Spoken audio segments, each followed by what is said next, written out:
তুমি এসেছো আমার কাছে, তুমি আমায় বাবা বলে ডাকলে। তুমি জানো এই জগতে সবাই কেন একটা পুত্র সন্তান চায়?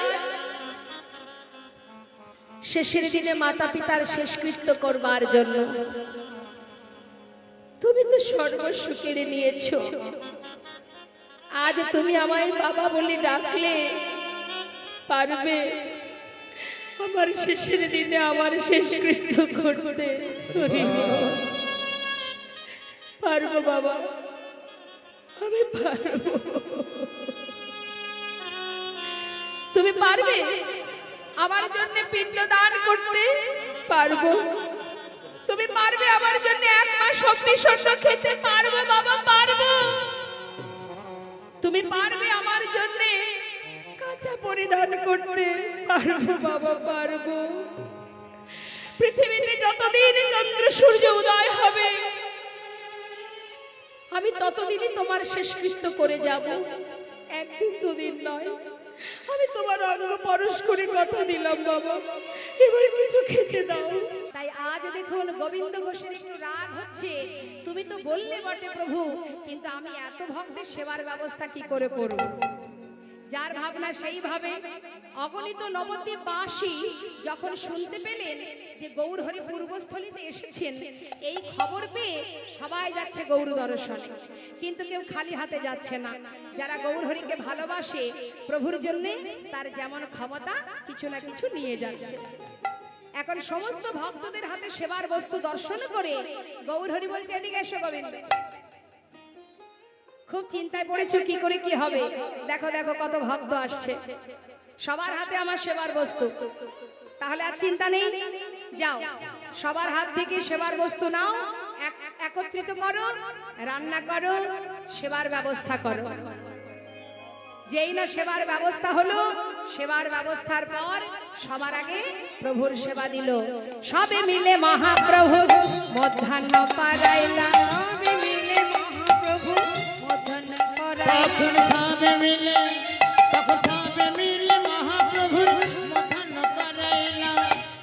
মুখশুদ্ধি লাগি প্রভু কর বাড়াইলা।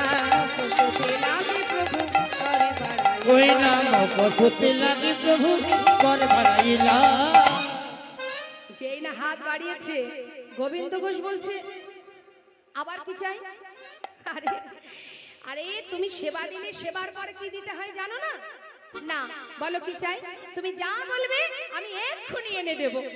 আচ্ছা শোনা গোবিন্দ, আমার যে একটু মুখশুদ্ধি চাই। কি মুখশুদ্ধি প্রভু? মায়েরা বলতে পারবেন প্রভুর মুখশুদ্ধি কি? হরিত কি? ও দয়াময়, আচ্ছা দাঁড়াও দাঁড়াও, তুমি বসো, আমি যাবো আর আসবো। এই বলে প্রভুকে বসিয়ে রেখে যাচ্ছে গ্রামে হরিতকে ভিক্ষা করতে। মা গ্রামে ঘুরে ঘুরে ঘুরে ঘুরে ভিক্ষা করছে। মুখশুদ্ধি মাগিবার তরে গোবিন্দ চলিল হয়। মুখশুদ্ধি মাগিবার তরে গোবিন্দ চলিল। ওই না মুখশুদ্ধি, ওই না মুখশুদ্ধি মাগিবার তরে গোবিন্দ চলিল। দুইটি হরিতকে মাগিয়া লইল। দুইটি হরিতকে মাগিয়া লইল।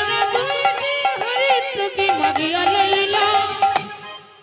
ওমা দুটো হরিতকে ভিক্ষা করেছে, ভিক্ষা করে ছুটতে ছুটতে আসছে। এখন মনে করুন একবার গ্রামে ছুটতে ছুটতে গিয়েছে, আবার ফিরে আসছে, অর্থাৎ 3 আর 3 6 ক্রোশ পথ।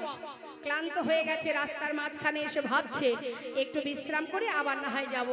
এই ভেবে একটা গাছের গোড়ায় বসে বিশ্রাম করছে। এখন বিশ্রাম করতে করতে যেই না দেহটা ঠান্ডা হয়েছে বাতাসে, তখন মাথায় চিন্তা ঢুকে গেল যে আজকে প্রভু যেমন চাইলেন, কালও তো হয়তো কোথাও গিয়ে বলবে গোবিন্দ মুখশুদ্ধি দাও। তার থেকে একটা কাজ করা যাক, দুটো হরিতকে প্রভুকে দিয়ে কাজ নেই, হ্যাঁ, ওর থেকে আমি একটা রেখে দেব আর একটা প্রভুকে দেব। সে তো আর জানছে না আমি কি দিয়ে কি করছি, থাক একটা আমার কাছে থাক। ভাবুন তো দেখি মা, যিনি এখানে বসে থাকে, যিনি অন্তর্যামী, তার কিছু জানতে বাকি থাকে? আমরা মানুষের চোখের আড়ালে অনেক পাপ করি, ভাবি মানুষ দেখতে পাচ্ছে না মানে আমি উত্তম কাজ করেছি। কিন্তু এর ফাঁকে তুমি দেবে কি করে? সময় হলেই তুমি সাজা পাবে, শুধু অপেক্ষা। এখন একটা নিজের কাছে রেখে আর একটা প্রভুর কাছে হাতে দিয়েছে। গৌরহরি সবই জানে, কিন্তু কিচ্ছু বললেন না। কিছু সময় বিশ্রাম করে ভক্তদের বললেন, তাহলে আর দেরি কেন, চলো আবার যাত্রা করি। সবাইকে নিয়ে আবার যাত্রা করলেন। হরিবল হরিবল। তা যাচ্ছে মনের আনন্দে সমস্ত ভক্তগণকে নিয়ে। পর দিবসেতে প্রভু অগ্রদীপে আইলা, পর দিবসেতে প্রভু অগ্রদীপে আইলা, এটা কোথায়? ও এখানেই তোমার ঘর। ঠিক ঠিক। গৌরহরি কিন্তু জানে মা যে গোবিন্দ ঘোষ হরিতকে সঞ্চয় করে রেখেছে, তাই গোবিন্দকে ত্যাগ করবে বলে গৌরহরি গোবিন্দকে একেবারে অগ্রদীপে নিয়ে এসে তারপরে বলছে, গোবিন্দ তাহলে আর কোথাও যাব না, এখানে সেবার ব্যবস্থা করো। তাড়াতাড়ি করে সেবার ব্যবস্থা হলো, সেবাও হলো। সেবার পর মুখশুদ্ধি লাগি প্রভু কর বাড়াইলা, মুখশুদ্ধি লাগি প্রভু করে বাড়াইলা, মুখশুদ্ধি লাগি প্রভু কর বাড়াইলা, মুখশুদ্ধি দাও না মোরে, মুখশুদ্ধি দাও না মোরে, মুখশুদ্ধি দাও না মোরে, একটা মুখশুদ্ধি দাও না মোরে, ভজনের অবশেষে মুখশুদ্ধি দাও না মোরে, ভজনের অবশেষে মুখশুদ্ধি দাও না মোরে, মুখশুদ্ধি লাগি প্রভু কর বাড়াইলা, মুখশুদ্ধি লাগি প্রভু কর বাড়াইলা। যেই না মুখশুদ্ধি চেয়েছে গোবিন্দ ঘোষের কাছে তো আছে, তো বাবা গচ্ছিত আছে, হাত বাড়িয়ে যেই না চেয়েছে গোবিন্দ ঘোষ একেবারে ভাবে গদ গদ। আমি তো জানতাম তুমি চাইবে, এক্ষুনি দিচ্ছি, দাঁড়াও। এই নাও ধর। গৌরহরি বলছে, দাঁড়াও গোবিন্দ, কাল যখন মুখশুদ্ধি চেয়েছিলাম দিতে তোমার দেরি হয়েছিল, চাইবা মাত্রই দিতে পারোনি, কিন্তু আজ চাইবা মাত্রই এত তাড়াতাড়ি কোথায় পেলে? অপ্রভু আমি তো জানি তুমি আজকে চাইবে, তাই কালকে দুটো হরিতকে আমি ভিক্ষা করে একটা আমার কাছে রেখেছিলাম, একটা তোমাকে দিয়েছিলাম। আজকে তুমি যেই চেয়েছো সেই তো দিলাম। ও প্রভু আমি ভালো করিনি? বাহ চমৎকার।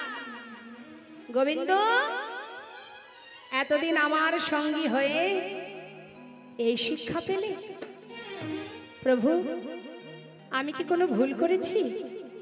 না তুমি কোনো ভুল করনি গোবিন্দ, ভুল করেছি আমি। তুমি? হ্যাঁ গোবিন্দ আমি কিসে ভুল করেছি শুনবে? আমি ভুল করেছি তোমাকে আমার সঙ্গী করে। গৌরহরি তুমি কি বলছো? আমি তোমার কথা কিছু বুঝতে পারছি না, আমি তুমি খুলে বলো কি আমার অপরাধ, আমি কি অপরাধ করেছি? গোবিন্দ সন্ন্যাসীর নহে কভু সঞ্চয় বাসনা, তুমি আমার সঙ্গী হয়েছো ঠিকই, কিন্তু সঞ্চয় বাসনা তোমার মন থেকে এখনো যায়নি। শোনো গোবিন্দ, যারা আমার সঙ্গী হয়ে আমার উপরে নির্ভরশীল হতে পারে না, আমি তাদের মুখ দর্শন করি না। তাই আমি মনে করি আজ থেকে তোমার মুখ দেখা আমার উচিত নয়। না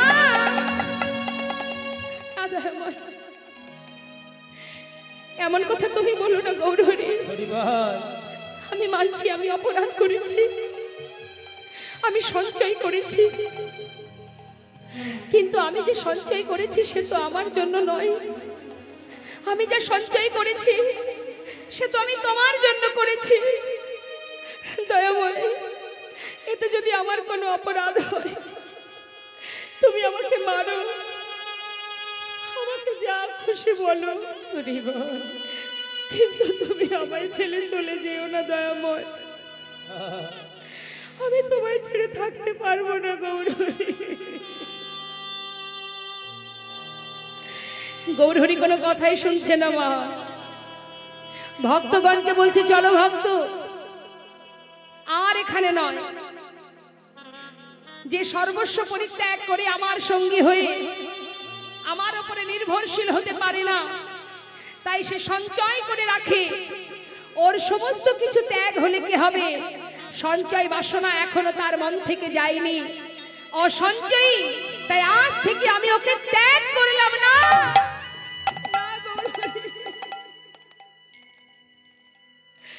দয়াময়, তুমি তো পতিত পাবন, তুমি তো কাঙালের হরি।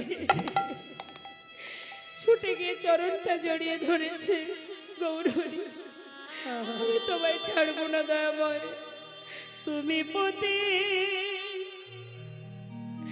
পাবন হরি,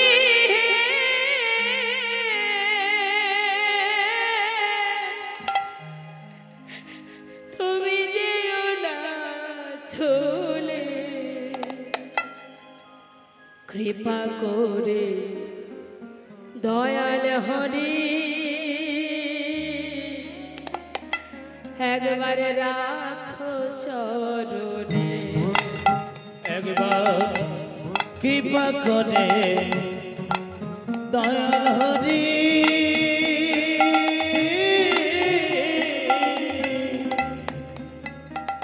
তুমি রাখো চরণে।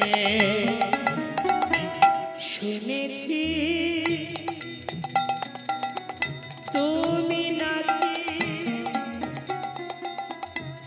দয়াল শিরোমণি। প্রভু শুনেছি তুমি নাকি দয়াল শিরোমণি। নাম প্রচারিতে তুমি প্রেমের খনি, তুমি প্রেমের খনি, তুমি প্রেমের খনি। দিবানিশি রয় আমি তোমার শরণে, দয়াময় দিবানিশি আমি তোমার শরণে। কৃপা করে দয়াল হরি রাখো চরণে। কৃপা করে দয়াল হরি রাখো চরণে। একবার কৃপা করে দয়াল হরি রাখো চরণে। একবার কৃপা করে দয়াল হরি রাখো চরণে। গৌর হরি।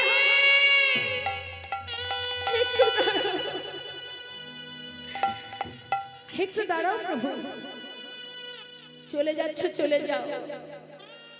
আমি চাই না তোমার সঙ্গী হতে, তবে যাওয়ার আগে তুমি একটা কথা শুনে যাও।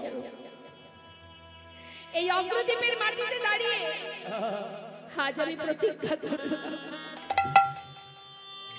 আজ তুমি আমায় ফেলে চলে যাচ্ছ তো যাও, তবে যাওয়ার আগে শুনে যাও, যদি আমি তোমায় ভালোবেসে থাকি, যদি আমার বলতে সর্বস্ব আমি তোমার চরণে সঁপে দিয়ে থাকি, যদি সদা সর্বদাই আমি তোমায় ডেকে থাকি,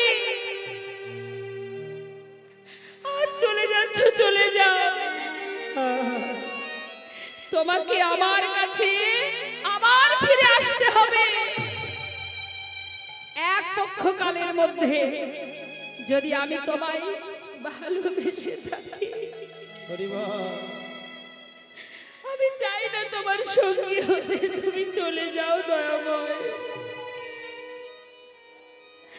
তার যে কথা সেই কাজ মা, ফেলে চলে গেল ভক্তকে চিরতরে, কিন্তু ভক্তের ডাকে ভগবান তো সাড়া দেবেই দেবে বাবা। কোনদিন তার মুখ দেখবে না, প্রতিজ্ঞা করলেন প্রভু চলে গেলেন, আর গোবিন্দ ঘোষ ধুলায় গড়াগড়ি দিয়ে কাজ।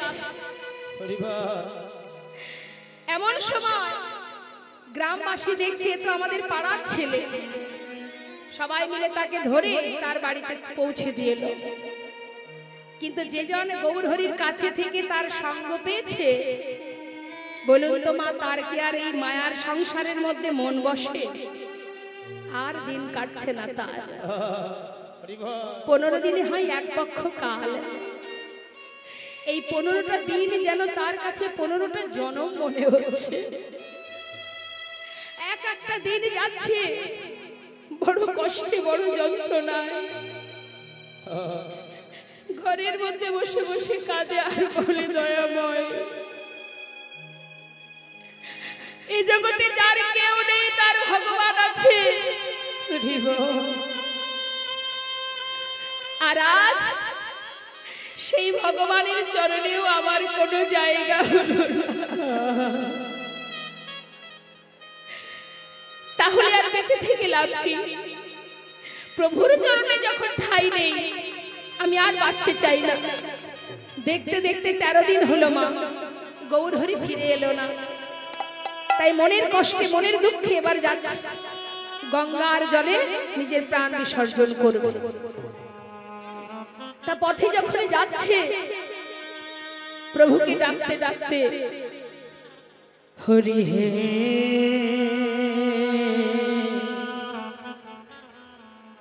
প্রভুর কাছে জানাতে জানাতে যাচ্ছে, বলো আমার সেই দিনে কবে হবে? তোমার আশা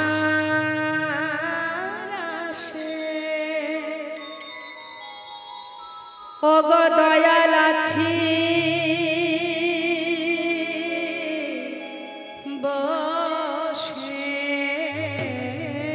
তোমার আশা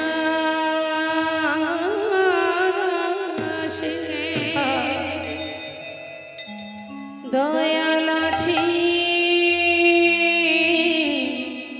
বসে, বলো বলো কবে চরণ দেবে দয়াময়?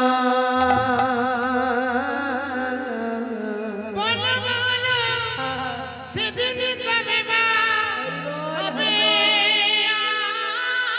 আমার, সেদিন কবে বা হবে? ভবের মাঝে আসা যায়, তোমায় ডাকা হলো না। যা বলবো বলে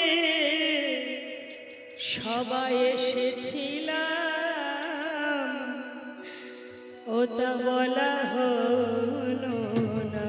এই ভবের মাঝে আসা যাওয়া তোমায় ডাকা হলো না। নিতাই গৌর হরি বল। আমি যা বলবো বলে এসেছিলাম, আমার তা বলা হলো না। তুমি পারে করতে,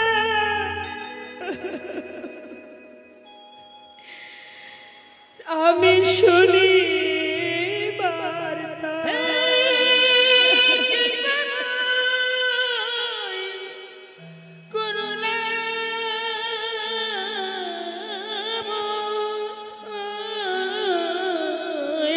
তুমি পারে করতে,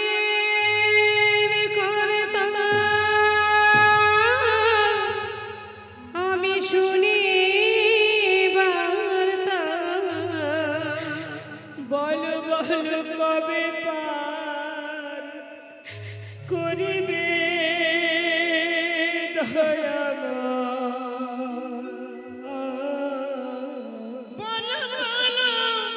সেদিন কবে বা হবে আমার, সেদিন কবে বা হবে? দেখতে দেখতে সময় চলে যাচ্ছে। কার কতটুকু সময় আছে আমরা জানি না। জীবনে বেলা বয়ে যায়, আয়ু রবি পশ্চিম দিকে ঢলে পড়তে বসেছে।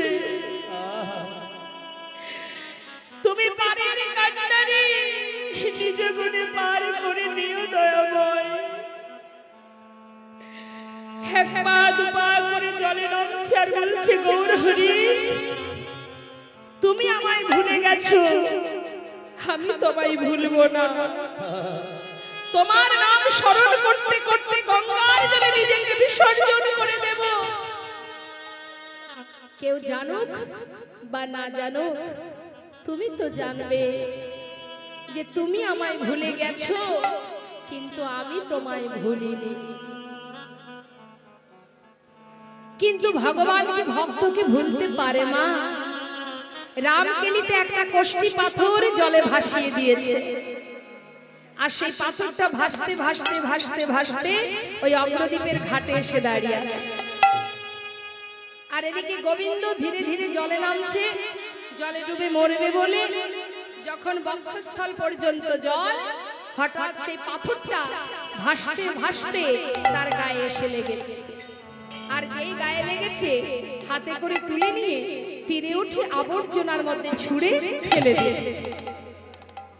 ভেবেছে কোনো মরা পোড়ানো কাঠ, সামনে তো শ্মশান, হয়তো কোনো কালো কাঠ ভেসে আসছে, পোড়া কাষ্ঠ ভেবে ফেলে দিল।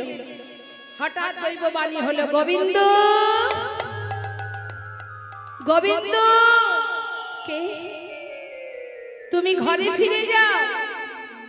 কে তুমি? আমি দেখতে পাচ্ছি না কেন? ঘরে ফিরে যাও গোবিন্দ, নিজেকে বিসর্জন করো না। দৈববাণী শুনে গোবিন্দ ঘোষের আর মরা হলো না। কি করলো সে? ধীরে ধীরে আবার ঘরে চলে গেল। তাহলে মা 14 দিন পার হয়ে গেল, আজ 13 দিন পার হয়ে আজ 14 দিন, 15 দিনে এক পক্ষ কাল। স্বয়ং করুণাময় গৌর সুন্দর আবার ভক্তগণকে সাথে করে নিয়ে ধীরে ধীরে সেই ভক্তের কাছে এসে দাঁড়িয়েছে। মানে অগ্রদ্বীপে গোবিন্দ ঘোষের ঘরের কাছে এসে ডাকছে, গোবিন্দ কে? দরজা খোলো।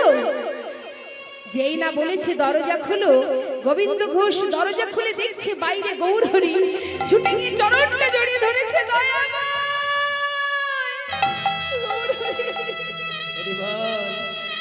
তুমি এসেছো প্রভু, তুমি এসেছো, শান্ত হও। গোবিন্দ, হ্যাঁ আমি এসেছি, এত করে ডাকছো তাই চলে এলাম। আচ্ছা ও গোবিন্দ, আমি যে আসবো সেটা তো তুমি জানতে না? তো প্রভু, আমি কি করে জানবো? আমাকে তো কেউ কিছু বলেনি। আচ্ছা, তুমি গঙ্গার জলে ডুবে মরতে গিয়েছিলে? হ্যাঁ, সেখানে কিছু পেয়েছিলে? পেয়েছিলাম একটা পোড়া কাষ্ঠ। পোড়া কাষ্ঠ? যাও যাও শিগগিরই নিয়ে এসো। আচ্ছা প্রভু তুমি বসো। ছুটতে ছুটতে গঙ্গার ঘাটে গিয়ে আবর্জনার ভিতর থেকে সেটাকে হাতে তুলে দেখছি এ তো কষ্টি পাথর, গায়ে লেখা আছে কৃষ্ণ কৃষ্ণ। প্রভুর কাছে এসে যেই না দিয়েছে মা, গৌর হরি বলছে শোনো গোবিন্দ, এই কষ্টি পাথর দিয়ে একটা বিগ্রহ তৈরি হবে, আর সেই বিগ্রহ আমি তোমার ঘরে স্থাপন করব, তার নামও আমি দেব, প্রাণ প্রতিষ্ঠাও আমি করব।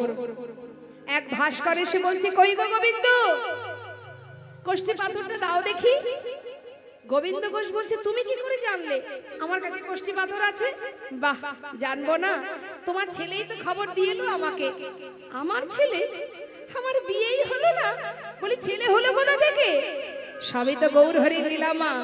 গৌর হরি পাশে দাঁড়িয়ে বলছে গোবিন্দ অত কথার দরকার কি, চাইছে দিয়ে দাও না। একটা সুন্দর করে বিগ্রহ তৈরি করলেন, গোপীনাথ বিগ্রহ। বিগ্রহ তৈরি করে নিজে হাতে গোবিন্দ ঘোষের ঘরে প্রভু স্থাপন করলেন। স্থাপন করে প্রাণ প্রতিষ্ঠা করে গোবিন্দ ঘোষকে বললেন শোনো গোবিন্দ, এই যে বিগ্রহ স্থাপন হলো, আজ থেকে তুমি ভিক্ষা করবে, যা পাবে পুরোটাই সেবায় দেবে, সঞ্চয় করে রাখবে না। আরো বলি শোনো, তোমার তো একা ঘরে ভালো লাগবে না, তাই তুমি একটা বিবাহ করো। হরি বল হরি বল। তার মানে বুঝতে পারছেন, এবার সংসার দিচ্ছে বাবা। পদে পদে পরীক্ষা মা, এতদিন এত পরীক্ষা করেও তাতে হলো না, এবার সংসারের মধ্যে দিচ্ছে গোবিন্দকে। দেখি সংসারে মায়ার বাঁধনে আবদ্ধ হয়ে ভক্ত আমায় মনে রাখে কিনা। বলছে তুমি বিবাহ করবে, বিবাহ করে দুইজনে গোপীনাথের সেবা দেবে, কেমন? বেশ। আর এবার আমাকে বিদায় দাও, আমি যাত্রা করি। তুমি চলে যাবে? এই তো তুমি বললে তুমি আমায় ছেড়ে যাবে না, এখন আবার যেতে চাইছো মানে? হ্যাঁ, আমি তোমায় ছাড়বো না। ঘরের ভিতরে প্রভুকে রেখে বাইরে থেকে দরজার শিকল তুলে দিলেন, দিয়ে বলেন থাকো তুমি ঘরে, আমি তোমায় আর ছাড়বো না। যেই না পিছন দিকে বাইরে তাকিয়েছে মা, দেখছে বাইরে গৌরহরি দাঁড়িয়ে আছে। অবাক হয়ে গেলেন গোবিন্দ ঘোষ, হে কি, তুমি বাইরে এলে কি করে? আমি তো তোমাকে ঘরে রেখেছি।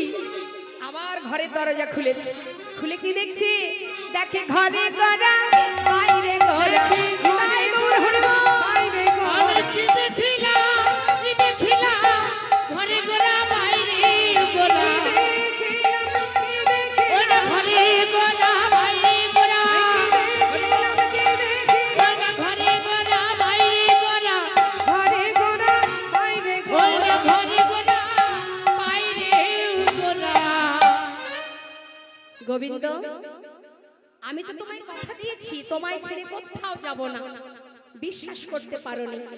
শোনো গোবিন্দ, আমাতে আর গোপীনাথে একই অঙ্গ হয়, গোপীনাথের সেবা দিলে আমি পাইব নিশ্চয়।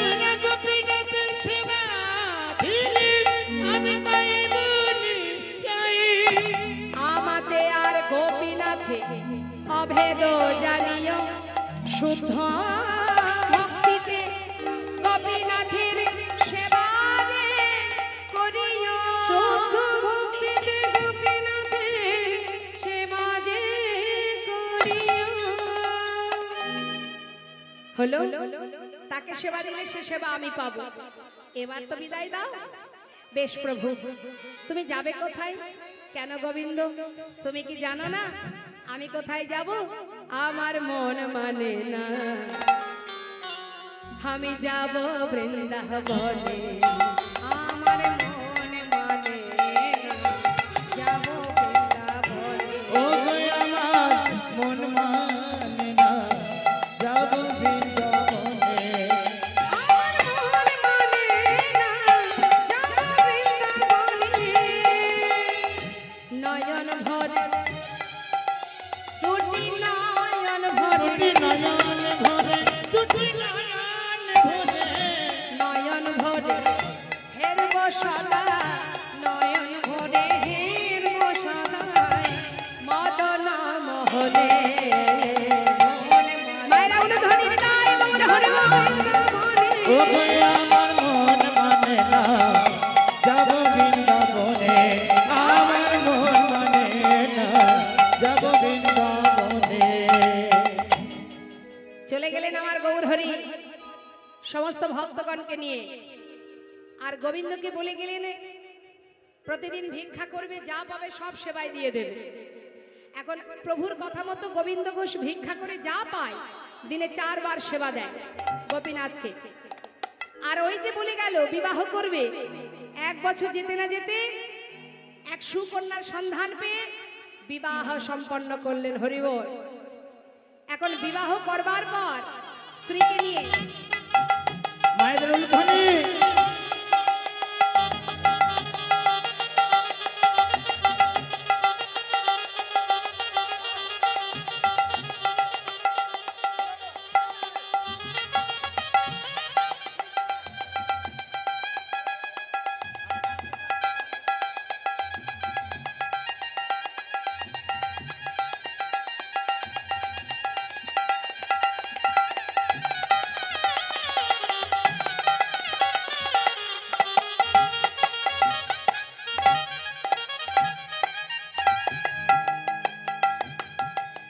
জনিতা বিবাহের পর স্ত্রী এলো ঘরে।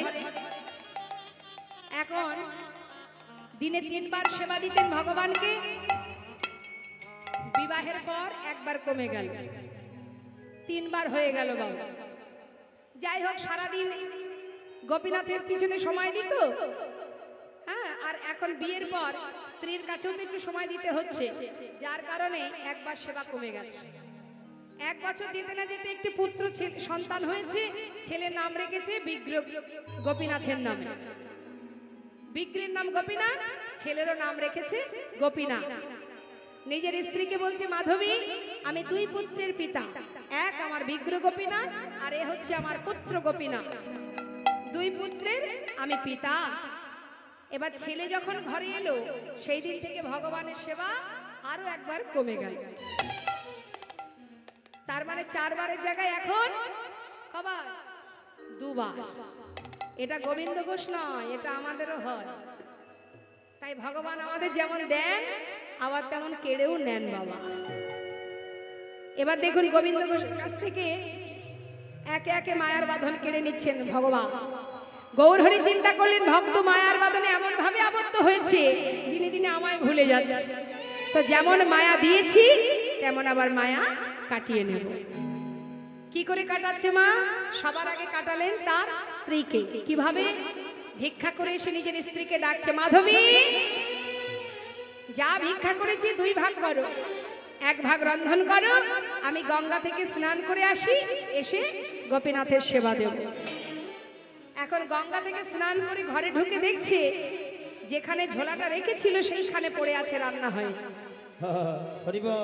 মাধবী বলি, গেলে কোথায়? ও মাধবী, সাড়া নেই কোনো। সাড়া দেবে কি করে?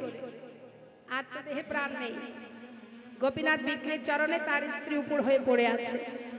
আর এদিকে গোবিন্দ ঘোষ ডাকতে ডাকতে ঘরের ভিতরে গিয়ে দেখছে তার স্ত্রী মাধবী গোপীনাথের চরণে পড়ে আছে। ভাবছে মনে হয় কোনো প্রার্থনা করছে, ভগবানের চরণে মনের দুঃখ জানাচ্ছে। বারবার ডাকছে, মাধবী ও মাধবী। বলি, ও মাধবী কানে শুনতে পাচ্ছ না? আমার কথা কানে যাচ্ছে না?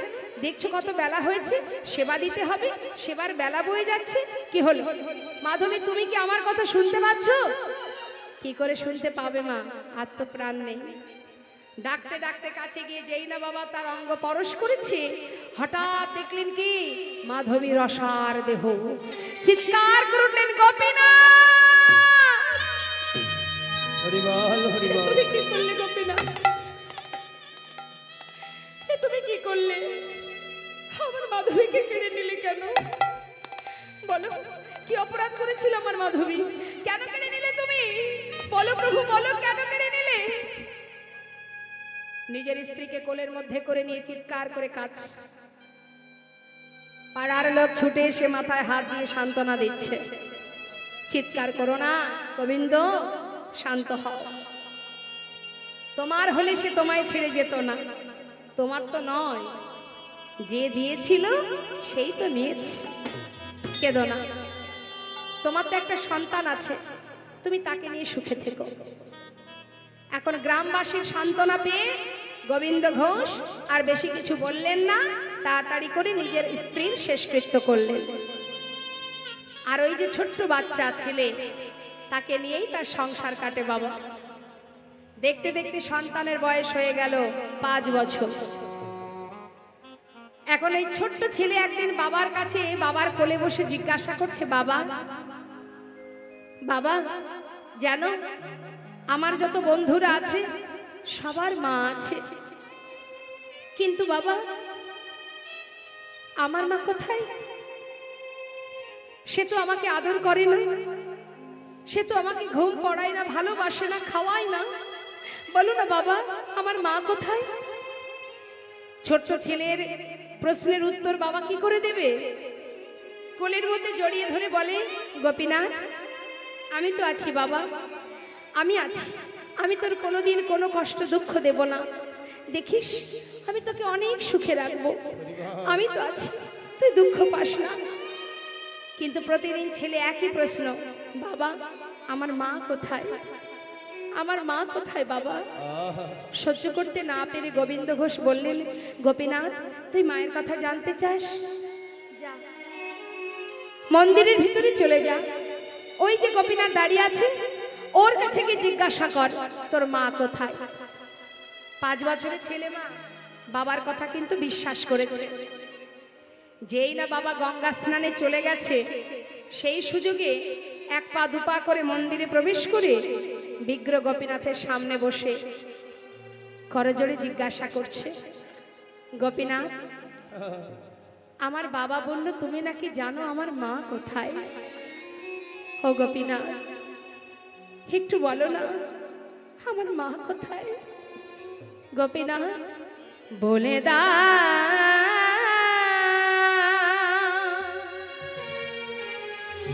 হে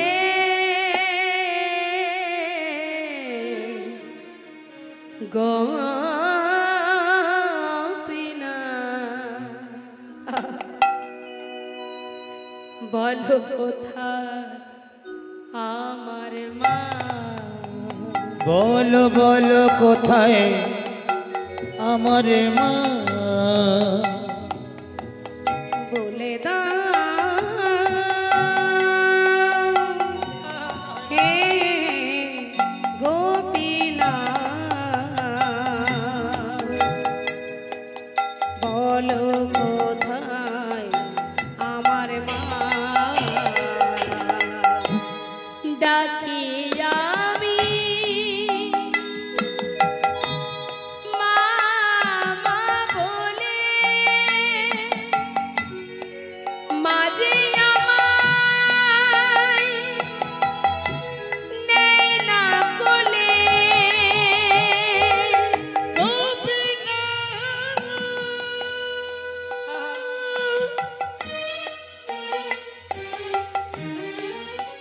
তুমি আমায় বলে দাও,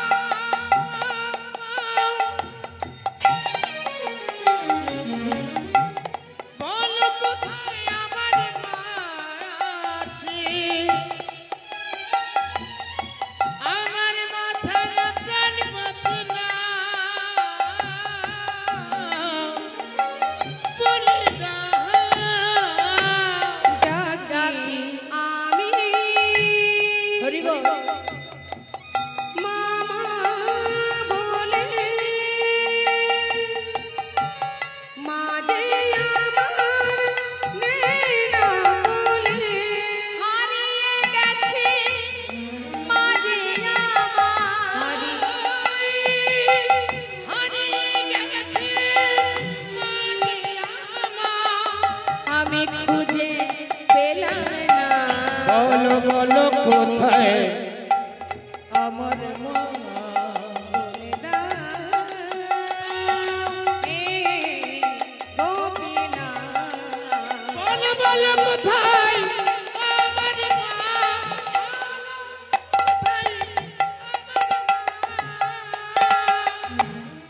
বাবা ছেলে কাঁদছে, মা মা বলে কাঁদছে। আর এদিকে গোবিন্দ ঘোষ গঙ্গা থেকে স্নান করে এসে আগে নিজের সন্তানকে ডাকছে, গোপীনাথ, ও গোপীনাথ, কোথায় তুই বাবা? আমার কোলে আয় আয়, কত সময় তোকে দেখিনি। সব মা বাবাই সন্তানকে ভালোবাসে। গোবিন্দ ঘোষ তেমন নিজের সন্তানকে ডাকছে কিন্তু সাড়া পাচ্ছে না। বারবার ডাকতে ডাকতে ঘরের মধ্যে যখন প্রবেশ করেছে, দেখছে কি বিগ্র গোপীনাথের সামনে বসে তার পুত্র গোপীনাথ মা মা বলে চিৎকার করে কাঁদছে। ছুটে গিয়ে সন্তানকে কোলের মধ্যে জড়িয়ে ধরেছে, জড়িয়ে ধরে গায়ে হাত দিয়ে সান্ত্বনা দিচ্ছে, বলছে বাবা আমি কাঁদছি, আমি তোর মা, আমি তোর বাবা। কাঁদিস না, কাঁদিস না বাবা। শোন, তুই তুই আমাকে মা বলে ডাক, তুই আমাকে বাবা বলে ডাক। ও তোর কোনোদিন বলবে না তোর মা কোথায় আছে। কাঁদিস না, তুই যদি কাঁদিস আমি কোথায় যাব বল বাবা? তুই ছেড়ে যে আমার আর কেউ নেই। বলতে বলতে হঠাৎ সন্তানের মুখের দিকে যেই না নয়নে দিয়েছে, দেখছে পুত্রের বদন থেকে ঝলকে ঝলকে রুধির ঝরছে। চিৎকার করে উঠেছে, গোপীনাথ, গোপীনাথ, আমার সন্তানকে তুমি কেড়ে নিও না, ও ছাড়া যে আমার আর কেউ নেই। গোপীনাথ, তুমি তো আমার স্ত্রীকে কেড়ে নিয়েছো, আমি তো তোমায় কিচ্ছু বলিনি। আমার একমাত্র পুত্রকে তুমি কেড়ে নিও না গোপীনাথ, ও ছাড়া আমার আর কেউ নেই। সন্তানকে বুকের মধ্যে জড়িয়ে ধরে কাজ কেড়ে নিও না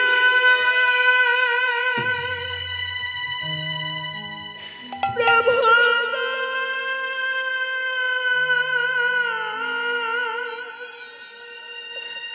তুমি কেড়ে নিও না তুমি যে ব্যথা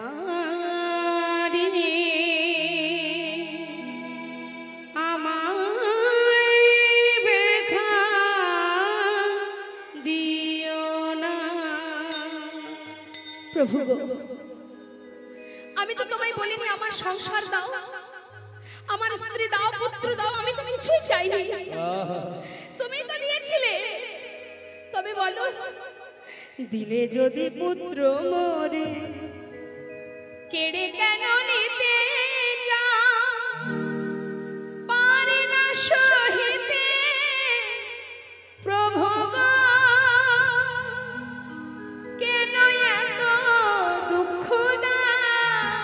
দিলে যদি পুত্র মরে তবে কেড়ে কেন নিতে পারি না সহিতে প্রভু কেন এত দুঃখ দাও, যে বিষম বেদনা আমি সহিতে পারি না, যে বিষম বেদনা আমি আর সহিতে পারি না প্রভু গো,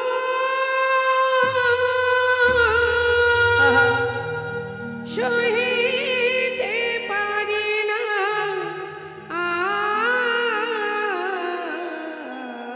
হরি বল হরি বল, তুমি যে ব্যথা